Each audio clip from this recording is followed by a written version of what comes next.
For the last 50 years, the Museum of Contemporary Photography at Columbia College Chicago has been exhibiting some of the most thought-provoking images in the medium.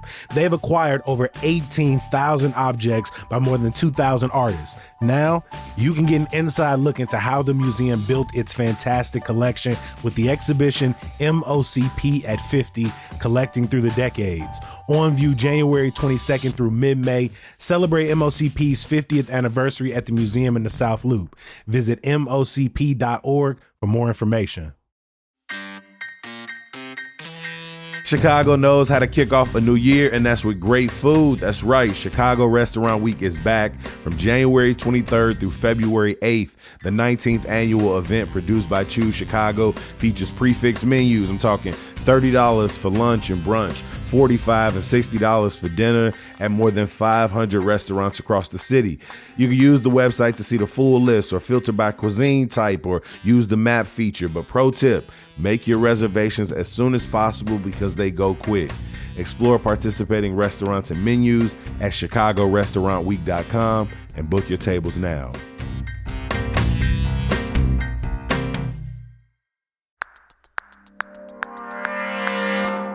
Today on CityCast Chicago, Trump continues to threaten sanctuary cities. What's going on in Fulton Market? And we may need to take a little field trip to MSI this month.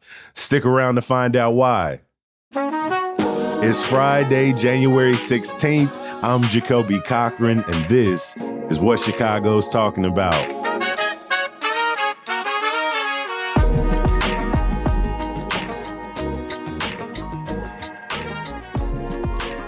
I'm joined this morning by Southside Weekly's Alma Campos. Welcome back to the show, my friend. Thanks so much. It's a pleasure. We've also got TV host Brandon Pope in the building. Good to see you. Always great to be here, bro. Love the vibes. Love what you guys have built. And let's get it. I usually like to start these conversations off with a little chatter, a little small talk, but we got some big stories to jump into this week, and so let's get into it. Earlier this week at an event in Detroit, the wannabe Führer Trump was back to his threatening ways, promising to withhold funding from Chicago, Illinois, and other places across the country for their sanctuary policies and commitment to protecting immigrants. Brandon, this is not the first and won't be the last time we hear Trump's threats. He has threatened our transit, schools, hospitals, infrastructure, on and on. But will this time be any different? Well, what makes this time different is he's actually put a date on it this time. He says February 1st, according to him, this is the quote, "We're not making any payments to sanctuary cities or states having sanctuary cities because they do everything possible to protect criminals at the expense of American citizens." That's according to President Donald Trump. He said starting February 1st. Mayor Brandon Johnson's responded to this. As you would expect, he's very much against it. He calls it illegal. He says that the city benefits from $3 billion in federal grants, spending about $1 billion of that each year. So it's safe to say losing that amount of money would be colossal for the city of Chicago. Johnson calls any move to withhold federal funding illegal and says he will take legal action. He says, see you in court, to be exact, if the president makes good on his threats to punish sanctuary cities with all this ongoing ICE activity going on here. It's not the first time we've heard Trump make a threat like this, as you said before. He's made a habit of targeting blue cities and blue states and cities that are sanctuary cities in particular, that he disagrees with. He's a president that has made it very clear that he does not want to run the whole country. He wants to dictate half the country. And the other half, he's trying to punish and have retribution for. That's been his way this second term. It continues now. Can he actually go through with doing this?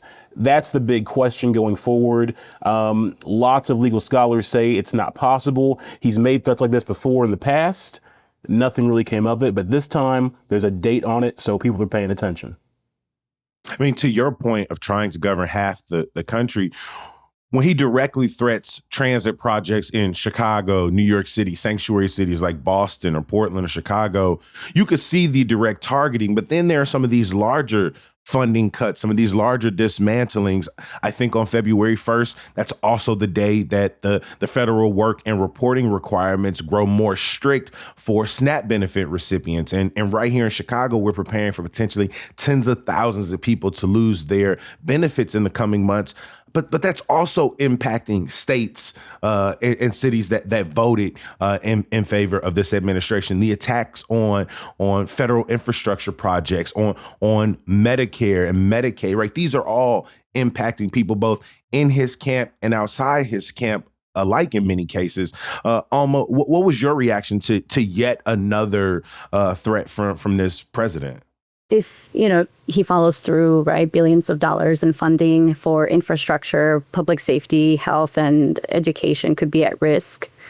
You're right. This is not just going to affect immigrants, right, in the sanctuary cities, but everyone living in them. And I know that courts have consistently ruled that the federal government can withhold funds just because a city or state adopts sanctuary policies. So people are expecting lawsuits if the administration tries again. I was just going to say the relationship between the illegality or unconstitutionality of a policy and this administration's desire to move forward with it is very clear. There is no direct relationship. In fact, their goal is to just sort of flood our attention, our courts, our news stations, and kind of leave us in a moment of chaos and discord. Yeah, and I think it's important to remind people, those who are listening, who may be younger than you and me, Gen Z and Gen Alpha, the only president they've known has probably been Donald Trump. It's important to remind them this is not normal. This is not how presidents are supposed to carry themselves. You can go all the way back to the American Revolution, George Washington, the founding of the country, the 13 colonies. Like, this is not how it's supposed to be, where you have somebody only trying to be a president for half the country or the side of the country that voted for them in the last election. That's unprecedented. And so we're seeing this trend from the president over and over of retribution towards his enemies and those he disagrees with, and getting tested in the process with the constraints of our legal system, and how fragile our democracy really could be in the end. And I think one thing that this administration has proven in its second term is that they are leaning into the violence more and more. Rhetorically, they have empowered a paramilitary force that has been given sort of carte blanche authority to shoot and kill people, to tear gas neighborhoods. They have put into positions health directors and comms directors and immigration directors who not only believe in, but like further embolden this sort of white supremacist fantasy that drives so much of this administration's policies, both here and abroad. As many folks are listening, they're probably aware that Chicago is home to a growing number of Venezuelan migrants, tens of thousands, which arrived to the city over the last few years by buses from the southern border states. And you've been following and learning more about how some of their feelings are shifting and changing regarding both the federal government's increasingly draconian and violent immigration policies here, but also the military campaign a few weeks ago that essentially invaded their home country's airspace and kidnapped the country's much maligned leader. Earlier this week, I wrote a story called Far From Free, Venezuelan Migrants in Limbo After Maduro Capture. And it's really about a couple of things. It's about how celebrating Maduro's capture doesn't mean that Venezuelans support the U.S. government's actions, right? But it means that they're exhausted after years under a regime that they suppressed them. And many felt like something had to happen. But, many feelings can exist at the same time.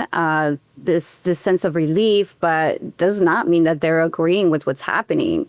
The story really looks at how there isn't freedom anywhere for many Venezuelans, and they find themselves in this uncertainty about the future, about what's next. And many of the people I spoke to made incredibly dangerous journeys to get here. Some crossed the Darien Gap, one of the most dangerous migration routes in the world. They arrived to Chicago believing that they finally reached safety.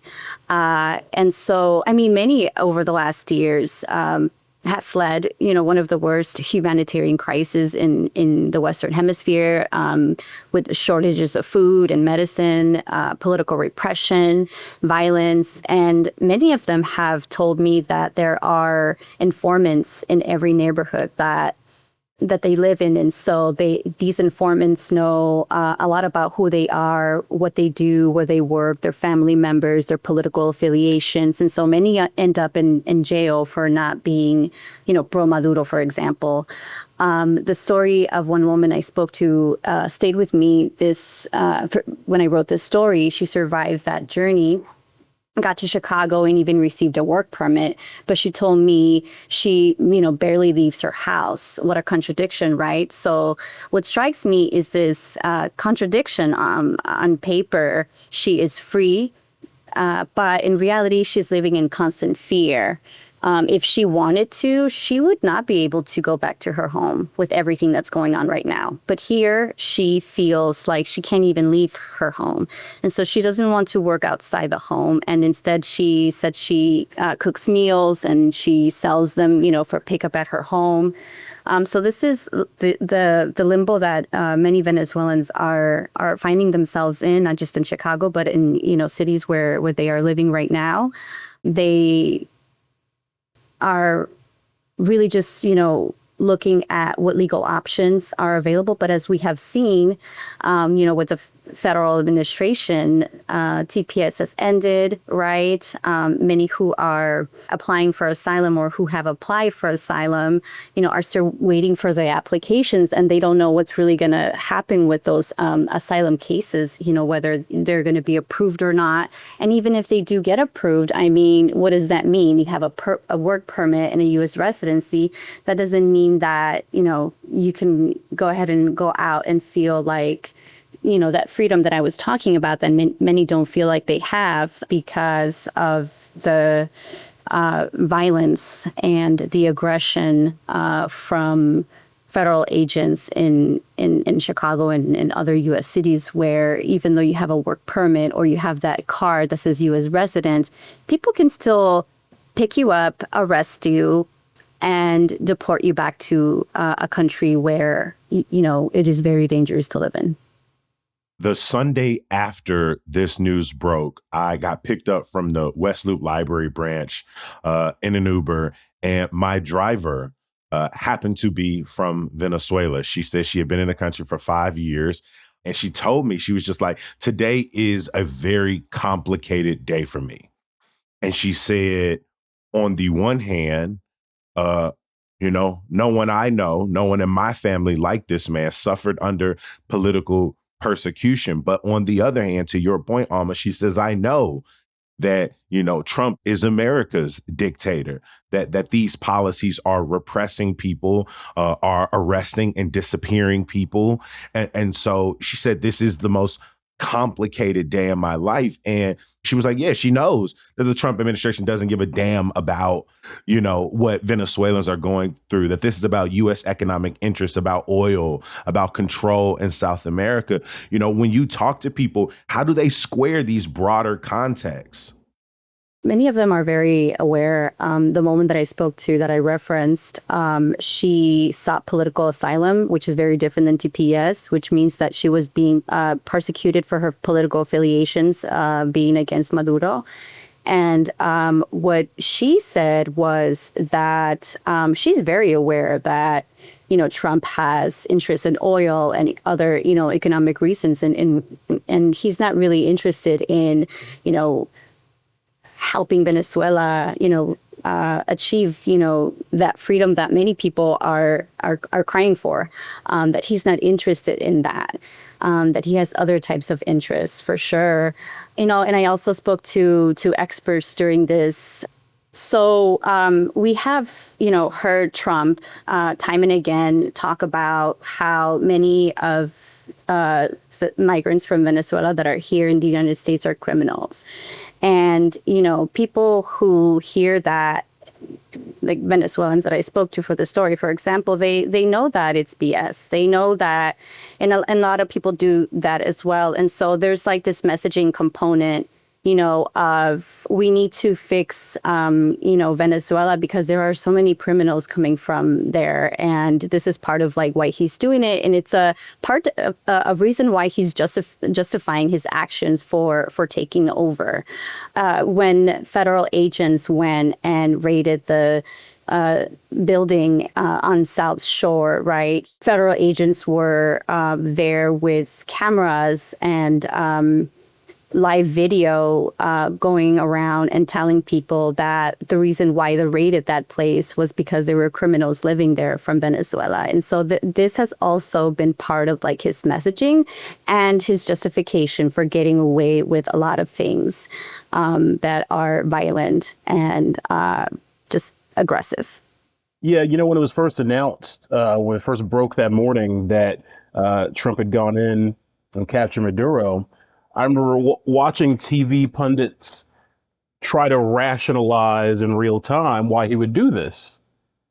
And say, well, it can't be just oil. It's got to be this or that. And then you go to his press conference. He's like, oh, it's the oil. Yeah, it's the oil. And like the honesty, the blatant just flippantness to just say it out loud because he feels like no one's going to stop him. He feels completely unchecked at this point, and he might be right. I think that's very true, and it's very scary, right? Where you don't have to convince the masses anymore. And you can just really, there is a level of propaganda, though. And I think that even though we may not see it as strategic, there is some level of strategy in the case for people who may be wary about his intentions. Then there is like, okay, well, here is my messaging. Here is what, this is why I think, it's valid. This is why I think my actions are valid. But of course, you have a whole group of people who, no matter what it is that he chooses to do, they go ahead and agree with those actions.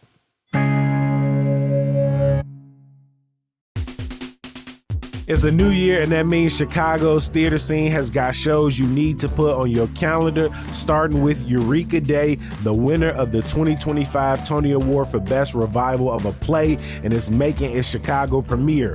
So what happens is this school in California, Eureka Day School, is hit with a mumps outbreak. Already tragic, right? Now, this sends parents and the entire school board into chaos as they clash over vaccines, personal freedoms, and of course, viral misinformation. This hit satire is funny, it's intelligent, and it captures the absurdity of modern discourse on parenting and public health perfectly. Presented by Timeline Theater Company, Eureka Day is at the Broadway Playhouse running from January 13th through February 22nd. So go on and get your tickets now because they start at just $25 at BroadwayInChicago.com.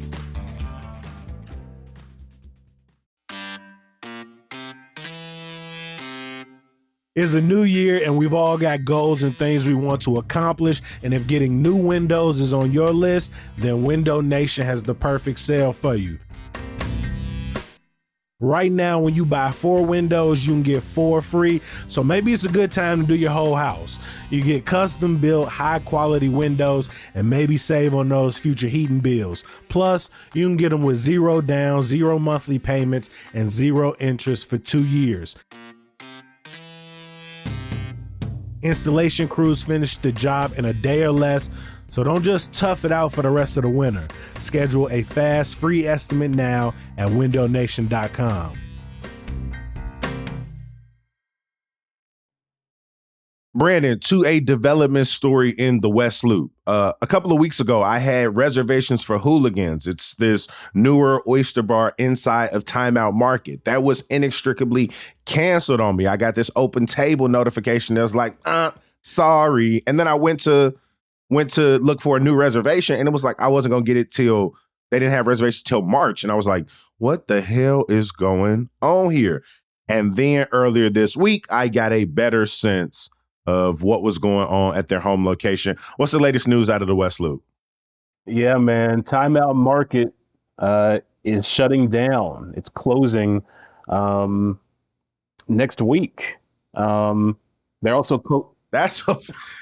Chicago loves a announcement, an immediate shutter announcement. something? Restaurants, grocery stores, they just like, we out of here. There's no like settling in. There's no cooling off period. Just like, we're done. It's over. No warning. And again, this is multiple restaurants. Like this is a huge facility. And it gave so much opportunity to chefs and business owners, entrepreneurs who couldn't do an actual brick and mortar location. Instead, they could have this, this small kitchen here and rent the space. People like Soul and Smoke and other great businesses out there. It's a great opportunity for them, but it also was a good opportunity just to meet, to gather, to grab food, grab drinks at decent prices, have a variety of options. I didn't get a chance to check out an actual game, but they had that big giant screen to watch games if you wanted to. They added a arcade upstairs. It was just a really cool space that first opened like right before the pandemic started. So the timing couldn't have been worse for them. It seemed like they found a way to recover. Like 2019? Yeah.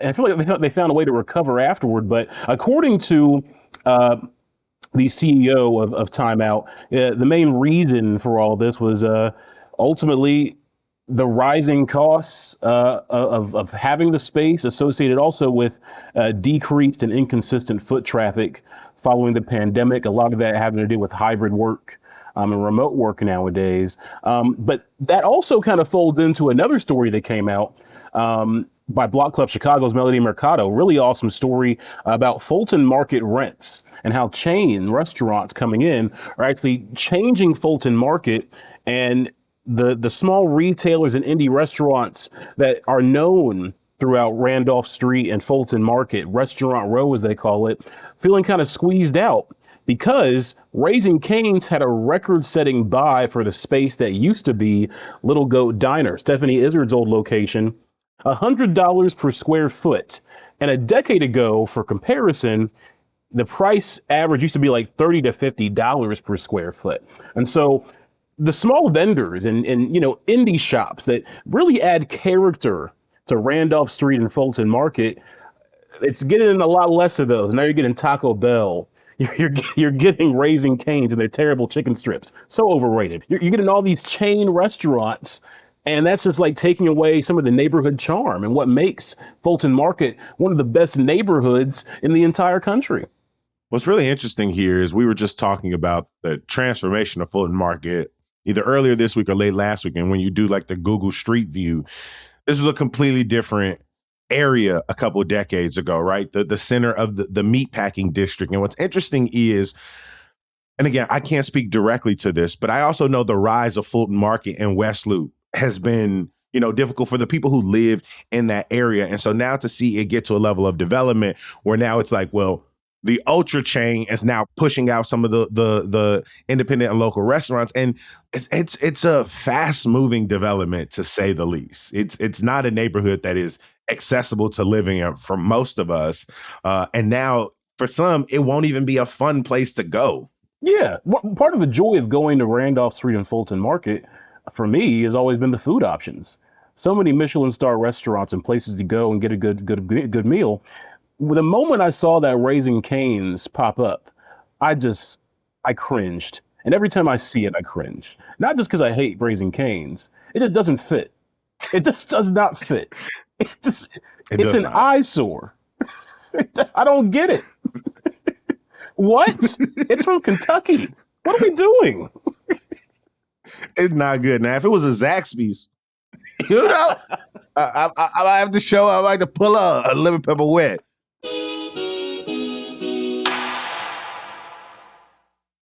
From news that pissed us off to the way we end every single episode here at CityCast Chicago, some good news. Alma, what is your good news for us today? Good news. I love that moment. That's one of my favorite moments when a person goes, I was supposed to talk about, I knew I was talking about this, but I'm gonna be real with you, Kobe. This shit kind of difficult, my boy. It's kind of difficult. What's good? What is really good? I know. I cover like a lot of heavy stuff usually. But I mean, I think, and I was having a conversation with someone about how you could still find beauty and joy in these very, dark times, and even in heavy stories like that. One of the editors at Southside Weekly, she wrote about these workshops called Susto workshops. And so susto is Spanish for fright or fear. And it's a kind of spiritual, fear that disrupts a person's balance. And the workshops are designed to help people cleanse this fear, especially the fear that comes from just what we were talking about earlier, ICE raids and deportations and things like this. And so what's beautiful is that these workshops aren't about, like this individual healing of like going to therapy or, talking to somebody about it, but they're collective.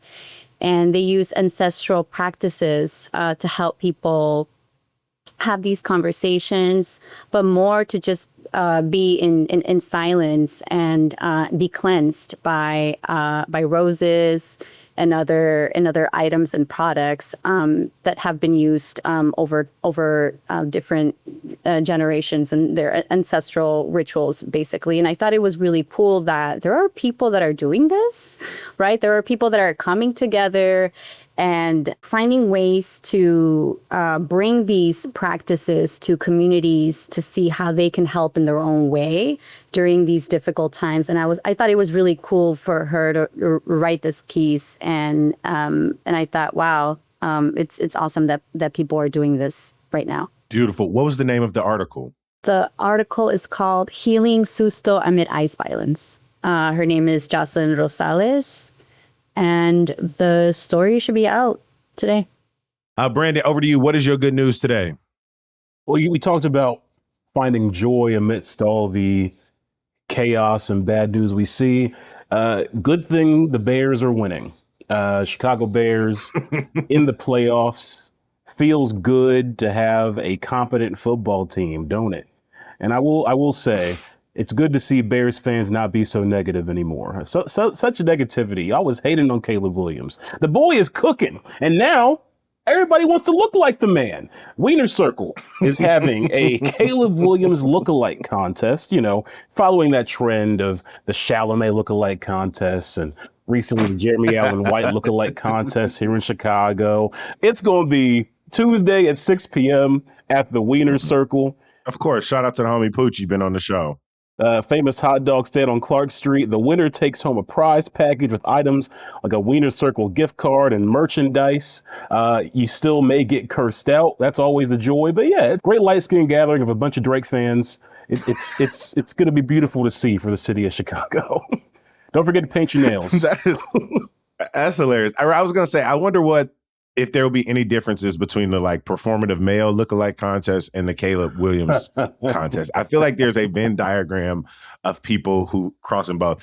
I am glad this is happening next Tuesday because it will either be a way to blow off steam after a tough weekend Sunday night game, or it will be a way to continue the celebration moving forward because, of course, the Bears played the Rams Sunday night with a chance to go to the NFC Championship game for the first time in over a decade. And I will say, as the week has gone on, my excitement has only grown. As that snow was coming down earlier this week, I was like, I don't know if Matthew Stafford and the boys is ready for that.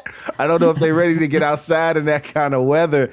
And I also learned that it is the 40-year anniversary, not only of the 85 championship, but 40 years ago, we played the Rams in the playoffs on our way to that Super Bowl title. I'm not really superstitious, but I will say, I think all of the cards are maybe landing in our favor for us to go on one of the most improbable playoff runs of all time. And I think that starts with us finishing off the Rams, then most likely having to take our ass to Seattle to play the number 1 seed. And you know what? Last time we won a playoff game before this Packers win, Seattle Seahawks 2011. So, I think this season could be one for the ages. And don't let the Patriots get to the Super Bowl because you know who we whooped on in that 1986 game, Bo. Come on, I'm just saying this could. You got all your little dots on your conspiracy board. So let me run through my good news. The Museum of Science and Industry, y'all, there are 3 exhibits I have got to see as soon as possible, including Marvel Spider-Man, Beyond Amazing, the exhibition. They've got rare comic books, costumes from the movies, interactive installations.